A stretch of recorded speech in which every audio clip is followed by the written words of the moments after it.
Nick Carraway is doing an internship in a New York bank. He lives in the suburbs, in a bungalow located in West Egg. He lives next to an imposing mansion that belongs to Gatsby. Across the bay is East Egg, home to Tom Buchanan and his wife Daisy. They invite Nick. During this meeting, Nick sees Tom, Daisy and Miss Jordan Baker. In the conversation, Daisy learns that Gatsby lives nearby. There is some tension, as the phone rings because of Tom's mistress trying to reach him. In the evening, on his way home, Nick meets Gatsby, but the latter does not speak to him. Tom and Nick are traveling by train to the house of Tom's mistress named Myrtle. She lives in a garage where her husband Wilson is a mechanic. Tom makes a date with Myrtle and the three of them go to New York. On the way, they meet a dog dealer. Myrtle buys a dog. Nick wants to leave, but the couple force him to go upstairs anyway. They invite Myrtle's sister, Catherine. Nick takes the second drunk of his life. One day Nick goes to Gatsby's because he got an invitation. Once there, he notices that he's the only one who has one, the others haven't. Gatsby has very expensive parties at his house, during which everyone comes as they want. During the evening, Nick meets Jordan. Nick hears a lot of rumors about Gatsby. People don't know who this man is, what his background is and why he is rich. Nick meets Gatsby. He barely had time to speak to him when Gatsby received a phone call from Chicago. Gatsby later invites Jordan for an interview. Nick realizes that Jordan is a dishonest person. She cheated in a golf competition. She often lies too. She drives dangerously because she thinks that others are paying attention for her. One day, Gatsby and Nick go to a restaurant. There they meet Mr. Wolfsheim, who appears to be someone suspicious that Gatsby might do business with. Nick and Gatsby also meet Tom at this restaurant. Jordan tells the story she witnessed. When she was 16, she saw Daisy with a young officer, who would be Gatsby. He was going to war across the Atlantic. In the meantime, Daisy has married Tom. Just before the wedding dinner, Jordan went to see Daisy. She was drunk, she was crying and she wanted to cancel the wedding. However, she married Tom and she seemed happy.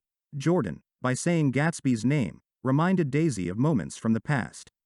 Gatsby bought his luxurious home just to be across from Daisy's house. Jordan tells Nick that Gatsby asks him if he can come over to his house for tea one afternoon with Daisy.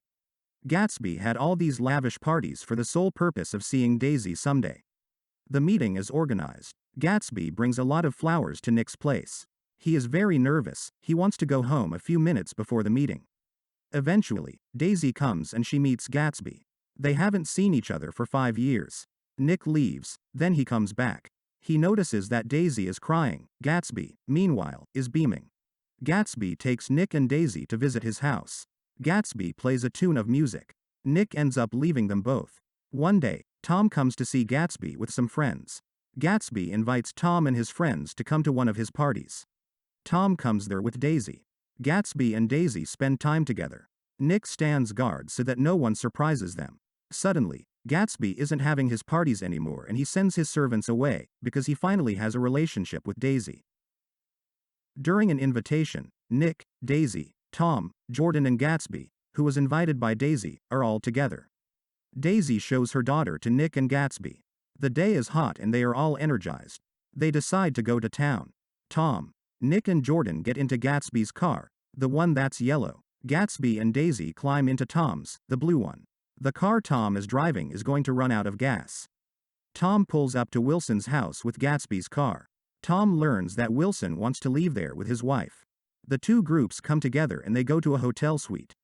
Tension builds between Tom and Gatsby. Tom reveals Gatsby's past. He is said to be a former Oxford student. Gatsby ends up telling him that Daisy doesn't love Tom, but that she loves him and that he loves her too. At Gatsby's request, Daisy says she never liked Tom. After the remembrance evocation from Tom, Daisy ends up saying that she loved them both. Tom continues his revelation on what he knows about Gatsby. Wolfsheim and Gatsby must join forces to sell alcohol in pharmacies. They would also have dealt with Walter Chase, whom they would intimidate and let go to jail. The characters leave the hotel and they exchange cars. Wilson locked his wife away because he knows she has a lover, even though he doesn't know who he is. Myrtle manages to escape. She is running down the street when the yellow car she saw a few hours before passes. She thinks she is talking to Tom this way, although the car is driven by Daisy and Gatsby. Myrtle gets hit by the car. Tom drives up to the scene of the accident. He realizes that Myrtle has been killed. For a moment, Wilson thinks it was Tom who killed his wife because he saw him in the yellow car when Tom was leaving for New York. However, since Tom has returned with his own car, Wilson knows that Tom is not to blame. Back home, Tom notices that Daisy has come home. Nick stays outside, waiting for a cab to bring him home. During this time, he sees Gatsby. Nick learns that it was Daisy who caused the accident because she was the one behind the wheel. Gatsby still offers to take the blame on him.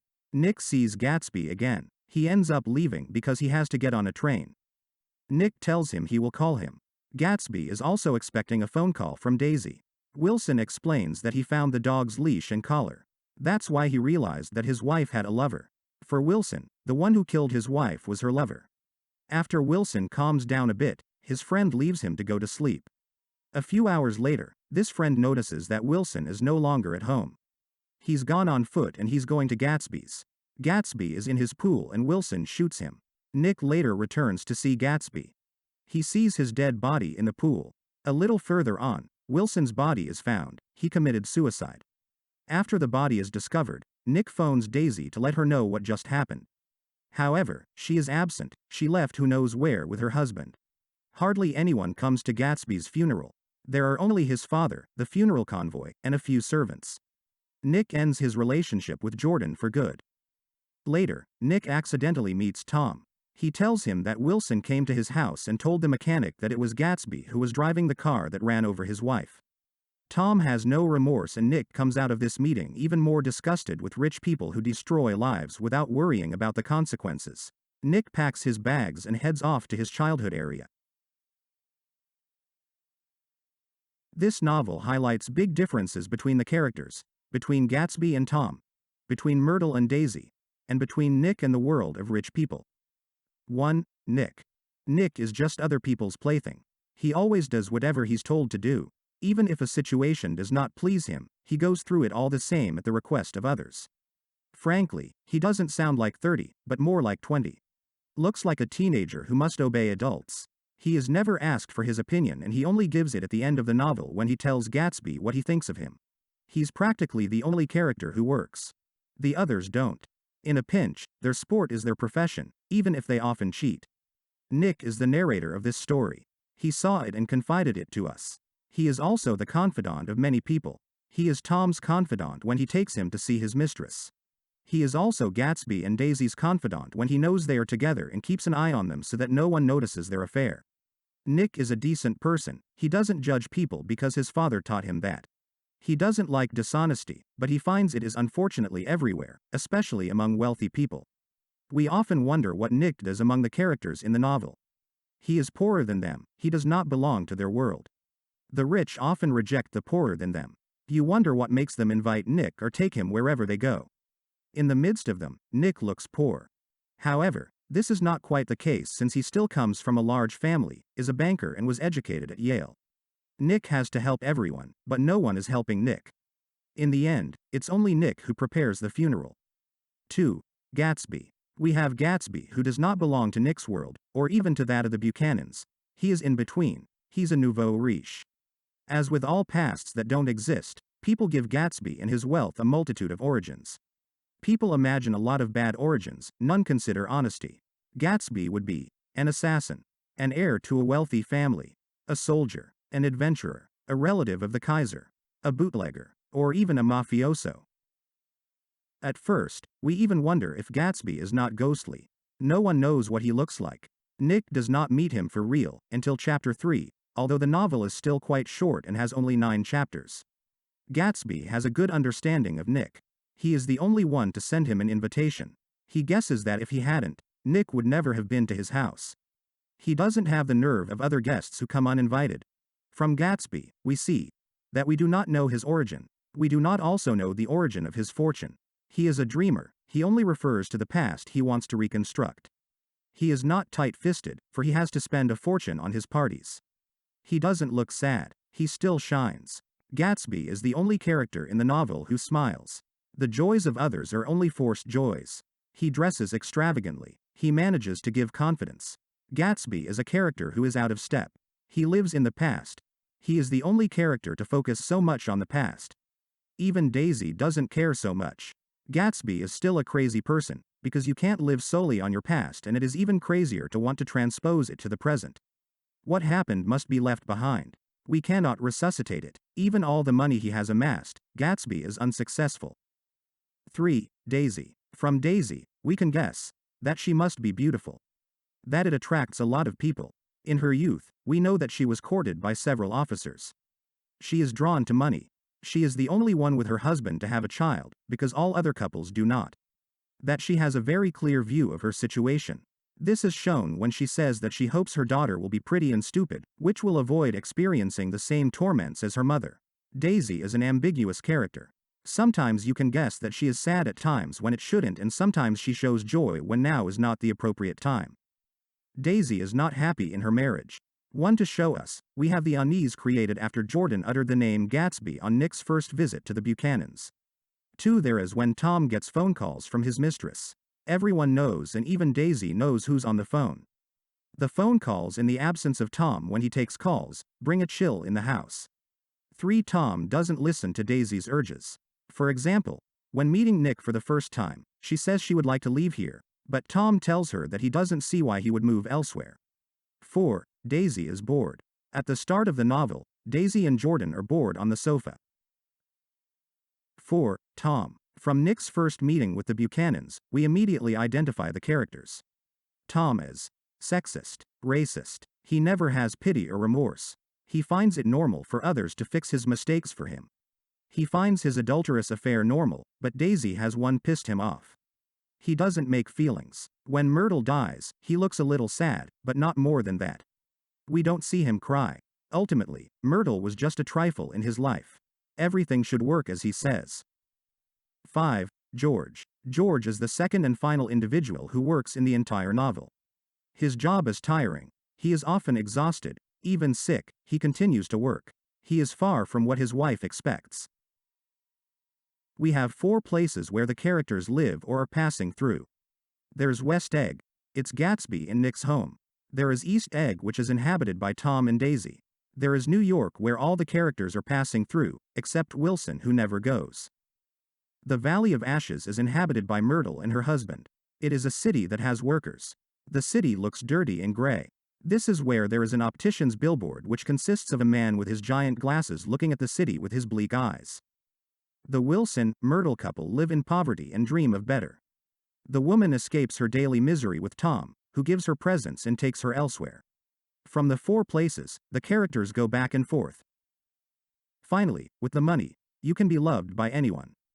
We are sheltered from everything. You can cheat at sports championships. Even if one is dishonest, it doesn't matter. We can neglect others, in the sense that we do not take into account the consequences of our actions. At the end of the novel, we have 2 deaths, Myrtle and Gatsby. Both practiced adultery. Myrtle cheated on her husband with Tom. Gatsby, meanwhile, provokes Daisy's adultery. They both had dreams. And above all, their greatest fault was to want to live above their miserable condition.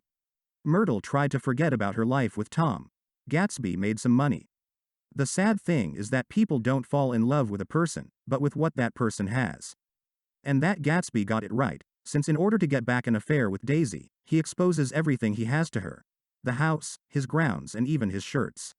What Daisy likes about Tom isn't his wit, but it's what he has and the fact that he's not a nouveau riche. Myrtle doesn't like Tom either. The only thing that interests her are his clothes, and these are also the things he buys for her. The style of the novel is special, as the sentences of the individuals are short and quick to read. No character is able to dwell on a subject. They talk about something very quickly, and often they jump from one topic to another, or it's another individual who suddenly changes the course of the conversation. These are people who take the time for nothing. They don't take advantage of things. It is always necessary to change place, activity. It seems that they are in a hurry, while nothing is in a hurry since they have no job, they are already rich and have nothing more to do with their lives. No one thinks about the future. They think either of the past or of the present. They already have plenty of money. The concern is not to earn it, but to know how to spend it precisely to avoid boredom. They spend it on sumptuous houses, cars, clothes, a seaplane. They build things, but in the end, not to even take advantage of it. For example, Gatsby hasn't once taken advantage of his swimming pool all summer. The moment he is in his pool corresponds to the moment he is killed. There are various changes to the novel. First of all, Gatsby's house is a reflection of his soul. It's on at the beginning of the novel, then over the weeks, it lights up more and more. When Gatsby begins his adulterous affair, she abruptly passes away. The weather is also changing. It rains when Gatsby and Daisy first meet. Then it gets too hot by the time of the confrontation between Tom and Gatsby. There is also a change made by the telephone which has great significance in this novel.